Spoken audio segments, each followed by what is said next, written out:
Oh, fiddlesticks. What now?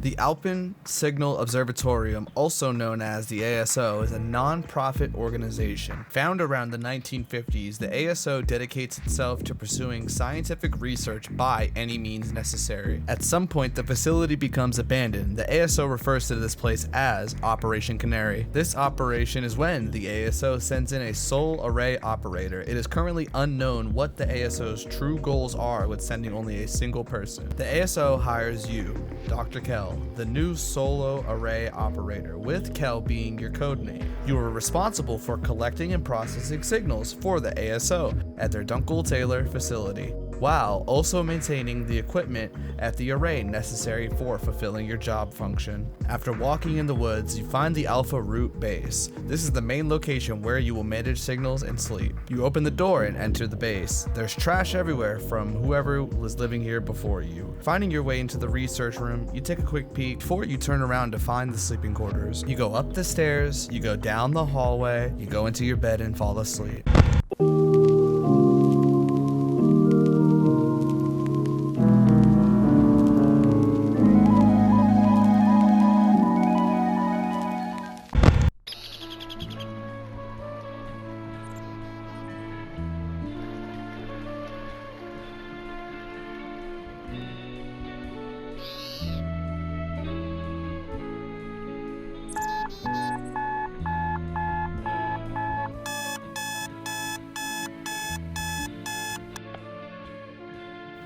You wake up from a good night's sleep.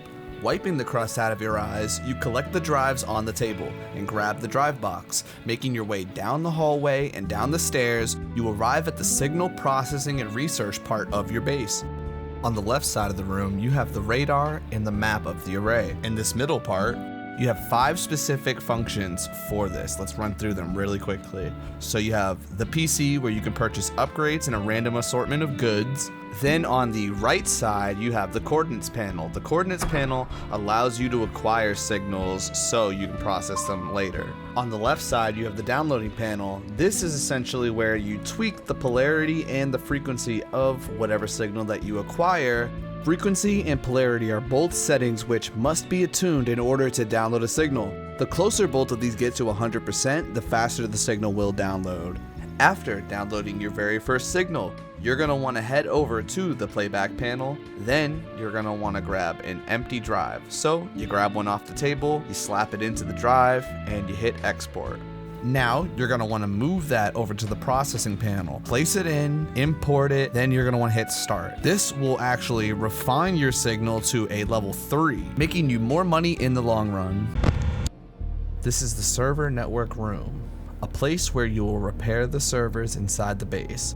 There are 30 servers stored in the Alpha Root base, and there are 24 satellite dishes, all with their own server inside of them. There are 54 servers in total around the array. All of these, of course, need to have regular maintenance to keep your signal work running smoothly. Now, when you go to repair one of these servers, you will encounter a math minigame to complete your server maintenance, and this will also give you a small amount of points. You can use the console to find a specific server a lot easier. There are a long list of commands that have specific functions, but you really only need 3 at most, those codes being sv.hash, sv.target, sv.ping. After using the command sv.ping, you decide to go do some server repairs and do a little bit of exploring while you are out there. After getting some work done, you decide it's time to explore the map. Deep in the woods, you come across a sign nailed to a tree. It reads, "Fuck off, you don't see it, forget now, you will die. There's monsters, they will eat you." It's ridiculous, but also a little unsettling, and that's exactly what makes Voices of the Void so unique. The game constantly blends comedy with horror. One moment you're laughing, the next minute you're wondering if the game isn't joking at all. You keep moving deeper through the forest until you stumble upon a cave. At first, it doesn't look like much. Shallow, quiet, just another dark patch in the mountains. But once you step inside, you find something unsettling. Your first set of human remains. And right beside it is a massive boulder blocking you from going further into the cave. Shaken, you hop back onto your ATV, and honestly, it might be the most cursed vehicle imaginable. The handling is terrible, and the gas tank runs out way too quickly. And if you're not careful, it'll launch you over the handlebars at Mach 20.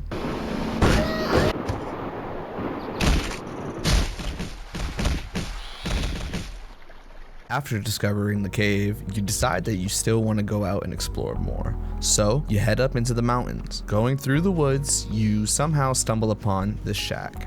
The shack itself from the outside has nothing really setting it apart from any normal building. It's just some dilapidated shack. So, with that being said, you decide that you want to go in there. So, you go around the back, climb onto the roof, find the hole at the top, and jump in. Once in the shack, you find a bunch of goat heads hung up on the walls, just like a normal little hunting shack. You smash the TV down on the ground, and then you go into this room.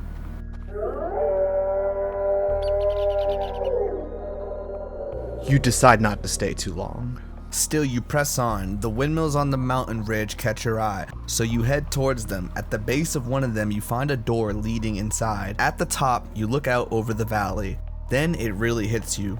The Dunkel-Taylor Forest is massive, and you're just a tiny speck lost inside it. It's awe-inspiring, but also strangely isolating. For a moment, you just stand there staring out into the distance, but the sun is already setting to dip behind the peaks, and you know it's time to head back. When you finally return to the base, exhaustion catches up with you. Your sleep meter is nearly empty, so you crash for the night.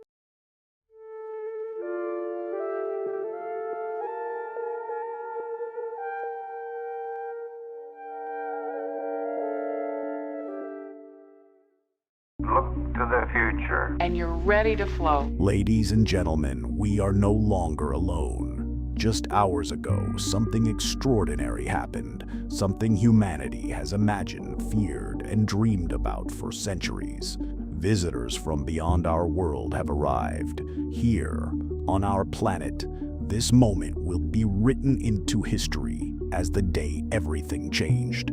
The day we looked up at the sky and realized it was not empty, but alive. They are here. After being at the Dunkel-Taylor Forest for about a week now, you start to notice that things aren't right. Things just don't feel like they were in the same place. Things just don't feel the same. Normal, mundane work, you're listening to King Von while you collect your signals, and you find a weird one. Making your way through the woods to go make your normal server repairs, you find the two ships that you saw on the radar earlier. Hearing footsteps, you decide to make a retreat. Going outside to investigate what the drone has dropped you, you notice something walking on the ice.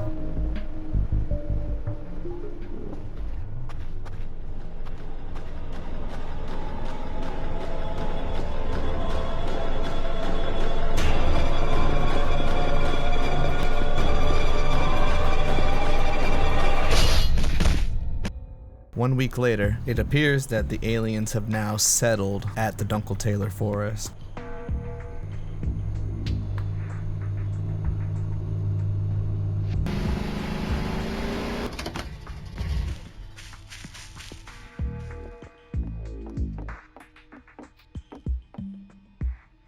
Setting off the alarm, you know bad things are coming. You dart your eyes left, right, looking for what's to come. There it is, something behind you. It's invisible. You retreat. You make your way back to your base, knowing that nothing good will come if you stay there. One night, you are out making server repairs and decide to go make a repair on Generator 1. You see a glowing yellow orb in the sky drop something just by the alien's base. Making your way towards it, you see something in the distance.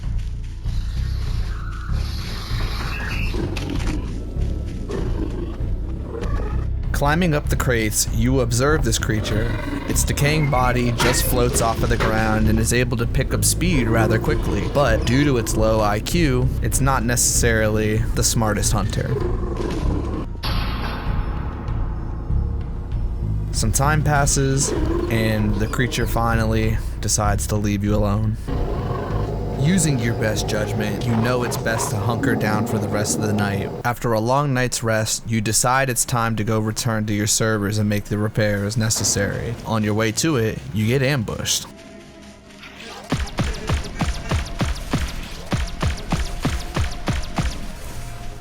It appears that you have stumbled upon another alien site, so, with nothing to lose, to escape the shooting, you decide to hop the fence to hide from the aliens.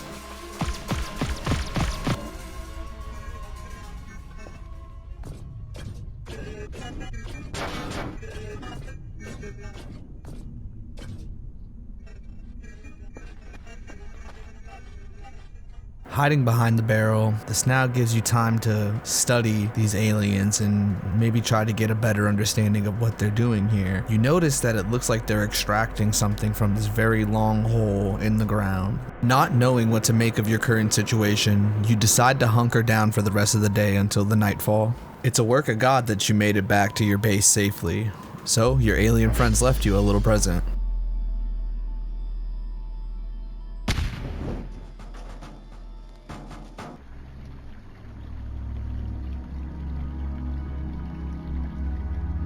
Later that day, in the afternoon, you made it back to your base, but you notice that there's a giant mothership peering just over the horizon.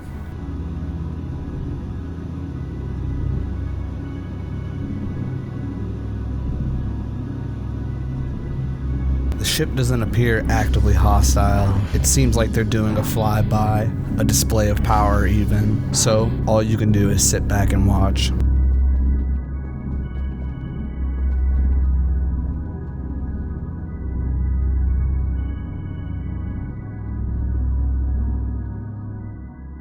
You are blissfully unaware. You are at your base. You are running and maintaining your normal operations as if nothing's happened. And this is what Dr. Bao has told you through his emails. So, you, Dr. Kell, take the advice of the senior and act like nothing has happened.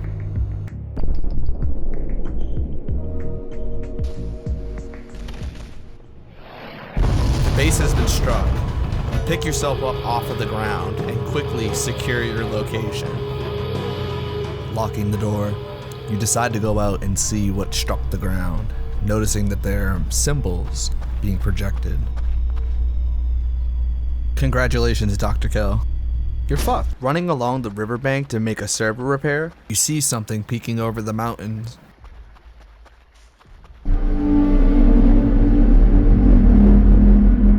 You have no idea what that is, where it came from, or what it wants. So, you make a hasty retreat back to the base.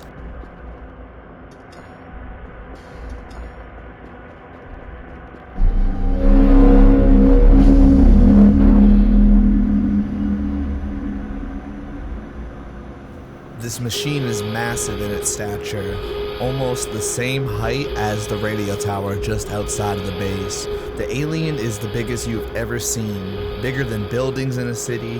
The creature is quite massive, but passive. It clearly just wants to do its purifying. It appears to be extracting something, but from the safety of your base, you can't exactly interpret what that is. The creature makes it very clear that it does not want you to be going outside.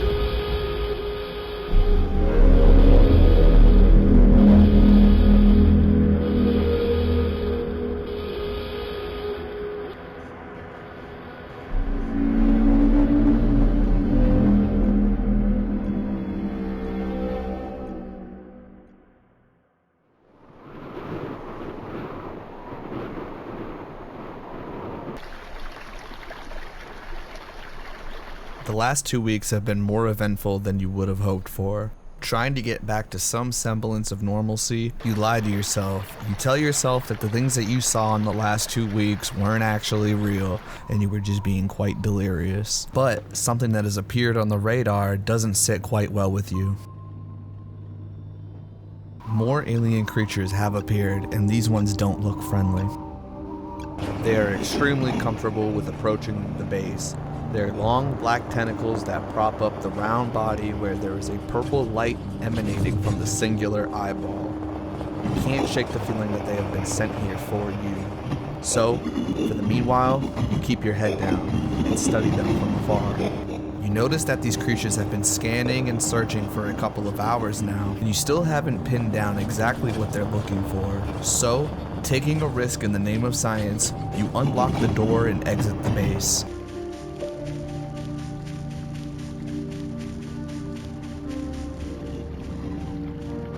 Unfortunately, one of these creatures spots you. You're stun locked. These very well may be your final moments. Looking back on the last 3 weeks you've been at the Dunkel Taylor Forest, these weren't exactly the best weeks of your life. There have been a lot of close calls that could have ended badly, but it appears that, Dr. Kell, your luck has ran out. With no way of escaping, being caught in an unfortunate position, you are forced to sit there and accept whatever kind of card fate deals to you. Paying attention to these strange sounds, and you can hear that they're communicating in a strange language. You're not exactly sure what they're saying, but you have a feeling it's not in your best interest.